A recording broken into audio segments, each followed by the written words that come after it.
Then put your little hand in mine. There ain't no hill or mountain we can't climb. Babe, do do do do. I've got you, babe. Do do do do. I've got you, babe. Do do do do. Okay, campers, rise and shine. Don't forget booties because it's cold out there today. It's cold out there every day. What is this, Miami Beach? Not hardly, and you can expect hazardous travel later today. What with that blizzard thing? That blizzard thing. Oh, well, I've got the National Weather Report right here that says it's going to be a big blizzard thing. Yes, there will, and you know what makes today especially interesting? Especially cold. Yes, especially cold.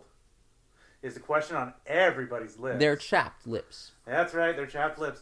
Will Phil come out and see a shadow? Punxsutawney Phil. That's right, woodchuck chuckers. You're listening to Groundcast Day, a Groundhog Day Podcast. Shake your hog out there. Is it shake your hog out there? Or yeah, you said it was check your hog out there. Check your hog out there. Yeah, I keep forgetting. I'm Bobby, that's Randy. I'm Randy, and as you can tell by the fact that I sing the song like this, I'm meant to be Cher, he's meant to be Sunny, because he's singing higher. Oh, okay. Today is November 6th, 2019. Trump is still in office. And this is episode 48. We have 4 more to go! And I think after our next one, we're going to have to watch it 3 times in a row. No, I can't. Oh, well. I can't. I seriously can't. Dear Lord, all right, no, I can't. So that means we have to plow through all the material you ever gathered up, including all my notes, and then what Randy has written in his journal that he refuses to ever share. I gave up because I got bored. Okay, the journal doesn't exist. So, no, it exists. It's like I was thinking of going back to it and putting a good watch in, but it's like, it would require me. So, okay, I'm going to go to our usual segment of, how was your watch this week? My watch? Rather forgettable. I watched the movie last night, and I remember not a thing. I think I sat down. I think I turned into a puddle of fat and anger and just watched the movie for the hour and 40-something minutes we watch it every week. I tried to watch it this morning, but somehow, like, this movie is such a time suck that even at fast speed, I couldn't watch it even though I started at 6, and I couldn't finish it by, like, 8:30. So I watched a bit more of it at my work in the cafeteria. I literally brought the laptop with me, and then I watched the rest of it in the parking lot waiting outside Randy's work to pick him up. I actually mentioned this to a coworker today because she'd been off sick for a while, and she would get this, and I told her, and her reaction was simply, "Oh dear God, what did you do?" And then she immediately asked what the thing is, and I said, "Pick random episodes based on their description, not by starting from the beginning, because we get weird." And she went, "Okay." All right. I'm going to go through my notes. I think I'm trying to figure out where we left off, because I don't want to listen to the previous episode. Yeah, I gave up after my 10th episode. Rita's delivery of her lines about studying poetry are different on different days. Is it? Randy, I took this note. It must be true. Well, how often does she bring up the thing? Oh, because she brings up both days. The 2 days different she dates. gets laughed at. The day when he laughs at it, and the day when he says it in French. And she says it a little different. I'm starting to. I think in those cases, it's like this is Ransplaining going on here. I think what's happening is the energy at which he asks her. It's like, you didn't study this in college? It's like, no, I studied 19th century French poetry. No, the other one's like, so what did you study in college? And her reaction isn't the high energy. It's like, I studied. It's gonna sound weird. 19th century French poetry. La fille qui j'aimerais. So, Randy, do you as a human being change how you answer based on the energy that people ask you questions with? Yeah. Okay. Yeah. Some days I'll be Eeyore. All right, it's solved. Some days I'll be happy. That one's solved. Check it off the list. I'm a human being. I'm not a robot. Phil is so lazy, he doesn't even try taking Rita on different dates. He keeps trying to replicate that same date as we see in the slapping montage. He never tries to deviate from the date. He never tries taking her anywhere else. He's just a lazy ass. He had mastered that date. He almost got in her pants on that date. So, now he's trying to replicate... But he knows it's a dead end. No. He knows that if he says, I love you, it's a dead end. That he won't. So he's trying to get to that point again and try to do it. Because if he had his time again, he would do it all the same. When the Groundhog chase, the police car number is 1. The Groundhog chase. I'm like... During the Groundhog chase, the police car number is 1. During the Gus and Ralph chase, the numbers 2 and 3 are there. Have you ever had deja vu? Because I swear we've had this conversation before. Well, I don't know. I'm going through all these things. I don't know which one we said and which we didn't. So I'm going to go through them fast. The van Phil gets run over by is a moving van. Yeah, we talked about this. We have talked about this before. Oh shit. Well, I don't know. Then I don't know where. Oh no! This episode is a Groundhog Day podcast that actually is Groundhog Day. Okay, maybe we did do this. I'll skip down a little more in the Because I chat. remember telling you about the moving van. Because this is where you were just like, yeah, here's just some interesting things I noticed that have no greater thing on it. Okay. Let me take a look here. I'm trying to remember. I had something I wanted to talk about. Okay. The cowboy guy in the ice sculpting scene, is he the same guy who's clapping on the gazebo? The cowboy guy? In the ice sculpting scene, we see a man in a big trench coat and a cowboy hat. We also see a man clapping in a big trench coat and a cowboy hat on the gazebo at the Groundhog Festival. I have never noticed that other part, like you're talking about on the gazebo, but I know that... Yes, I pointed it out to you when we were watching it together. I don't remember that. He's clapping with extremely low energy. Bobby's having a Mandela effect here, people, where he's remembering. No, Randy's just forgetful. But I will point out in a fun piece of trivia about that: the guy in the trench coat and the cap is the guy that did all the ice sculptures. It's not a cap; it's a cowboy hat. Yeah, that's why he's so prominent in that thing. Huh. He was the one that was. Oh, he's the local guy who does. Yeah, it? he's the local guy that did all the ice sculpting and all the art. Okay.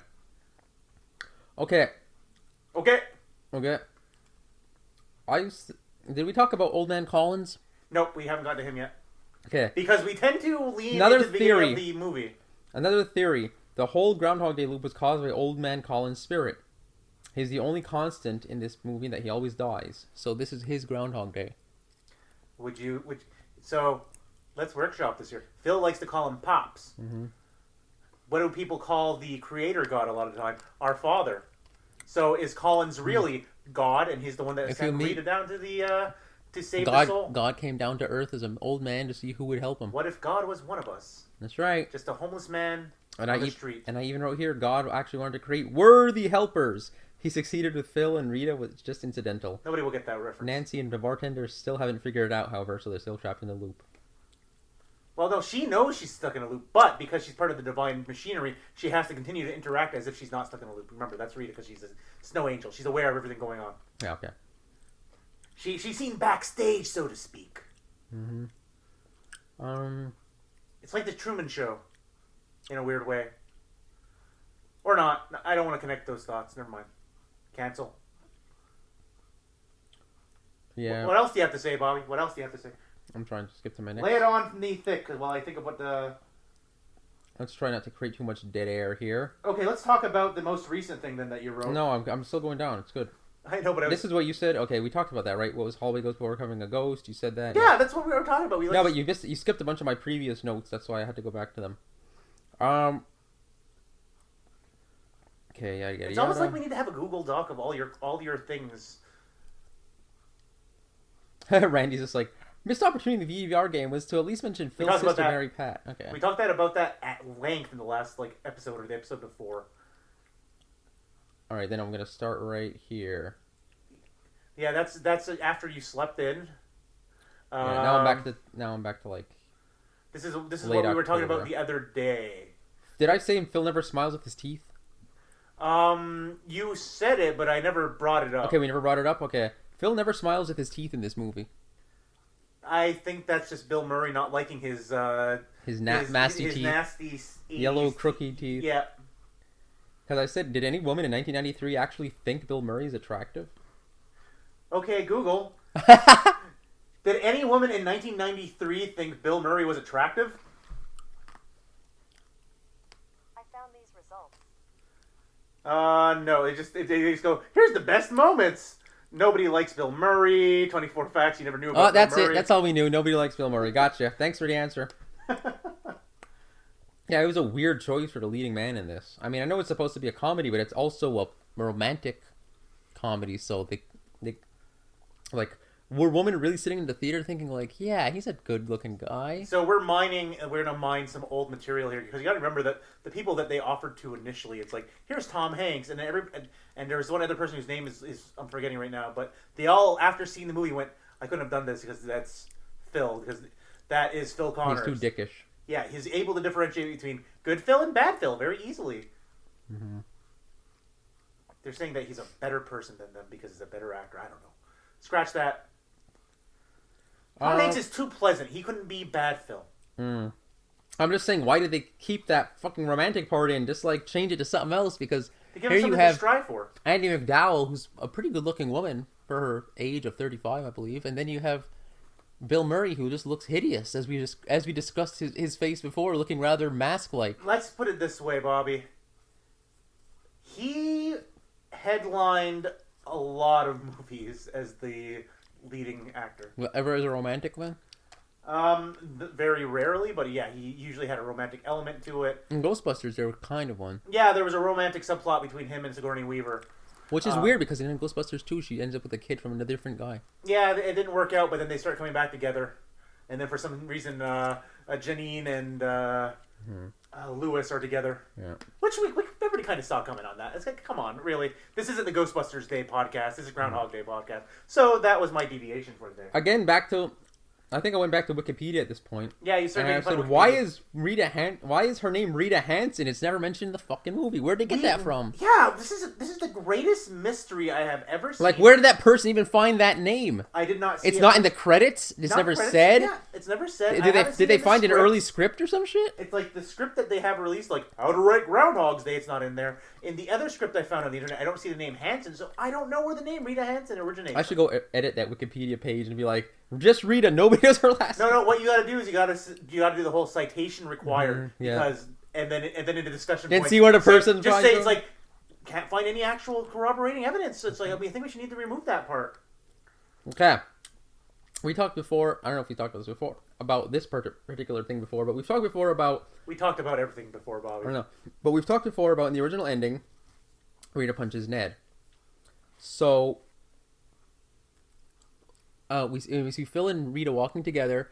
Ned comes up to them again and does the whole Rita, I guess Hansen in this version, Rita Hansen, and then she punches Ned. Yeah.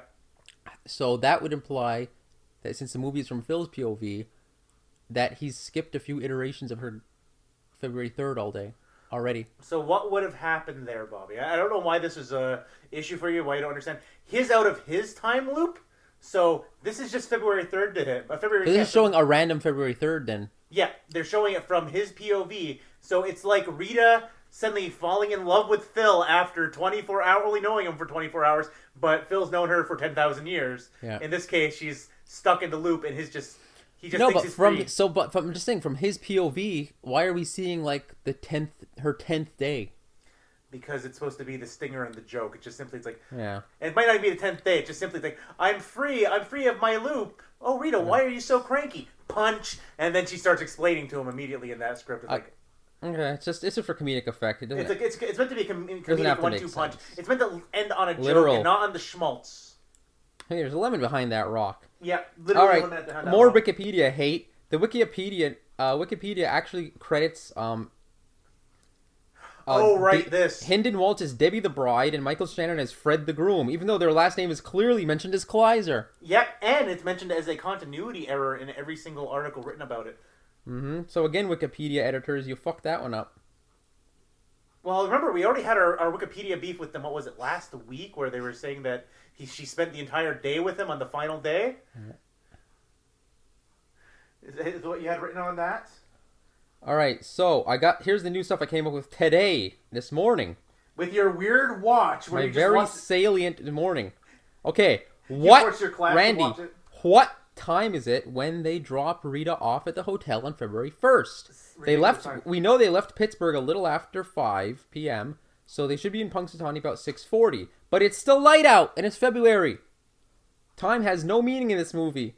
Then I linked. I sent you a link where it says the sun goes down in February in Pittsburgh. In Pennsylvania at about 4:50 p.m. It should be dark out already. I think we may have talked, not about this point, but we talked about this in general. No, we talked about the morning, how it's already light out, and here it's still light. Yeah. So the movie fucked up the evening and the morning. Oh god, I'm starting to hate this movie, but there's no explanation for that other than it's a movie and they can't do anything about the natural world. I don't know. Well, they could have filmed it when it was darker out. They could have, yeah. But like I said, I understand limitations and I understand there's a suspension of disbelief. It probably would have been. I don't know. Maybe they didn't want it to be. No, because they do show scenes at night when Phil and Rita are on the date. And like it's dark. that's easy. It's like it's dark outside. We can just keep refilming all night. That's fine. But you have daytime. But it was only the 3 actors there. So they could have just waited a little while and filmed that scene. It's not like they had to set up a big giant set. They have to close down the street. They have to control who's coming through. All right. Okay, Randy, I've found a new error. There's always a new error. I don't know if we discussed this, but the first time Phil wakes up, and subsequent times, I just didn't write it down. But the first time Phil... Wait, is this about the shadow? Yeah. We talked about this, like, we did? Like in the first half when we were talking about the, okay. Like, I'm pretty positive we talked about this when we were talking about the time change and how the light is all wrong and how there's too much light. Well, then I wrote it again. The first time Phil wakes up, his head casts a shadow on the wall behind him, but we can clearly see the sunlight coming in from the windows on his left. So his shadow should be on his right. Did Phil see a shadow?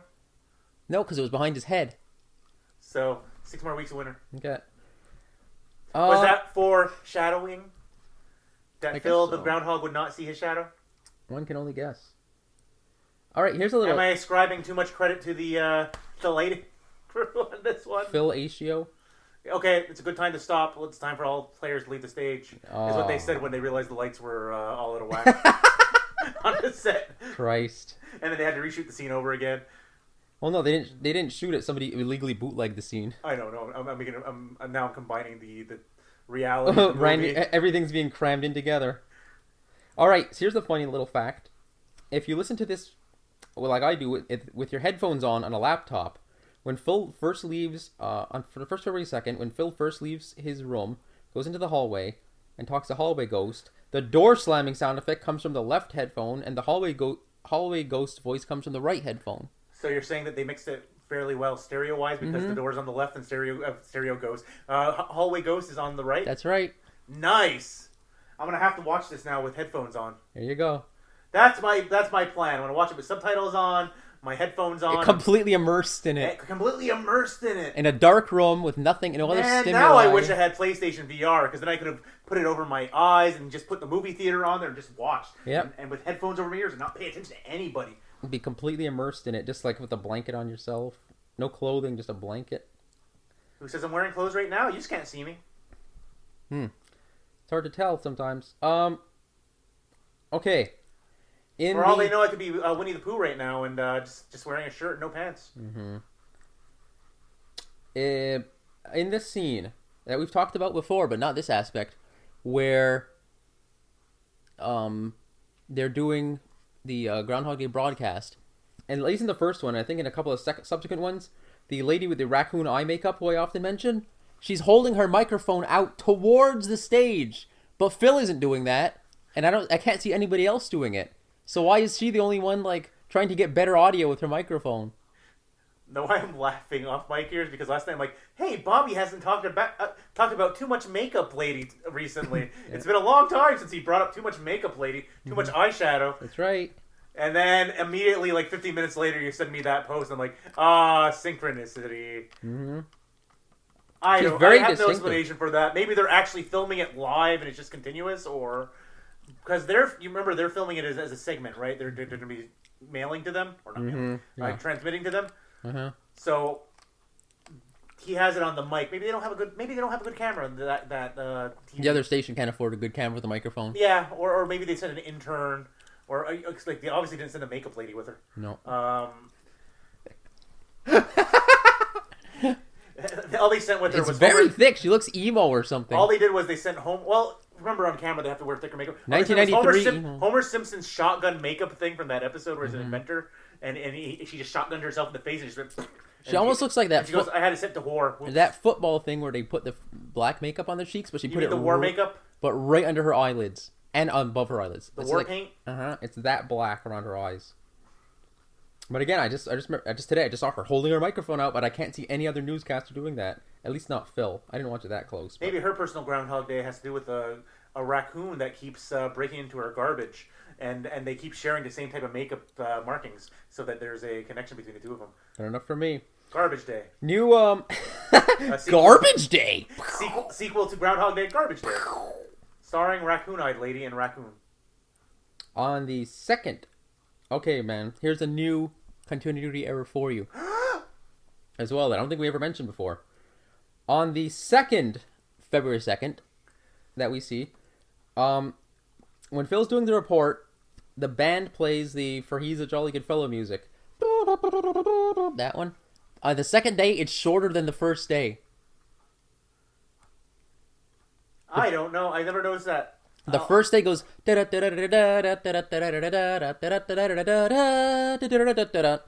And the second day it only goes. Like they cut out like the whole section of it. Huh. I never noticed They got that lazy. Yeah, it took 38 watches. But I caught that now. Okay, so I'm gonna have to mark that down. I'm gonna have to get my stopwatch out and watch it. And with that, good listeners. Wait, one more thing. And with that, good listeners, we're at 20 minutes. One more little fact. One more salient point, and that's all you get. And then it's not even that salient.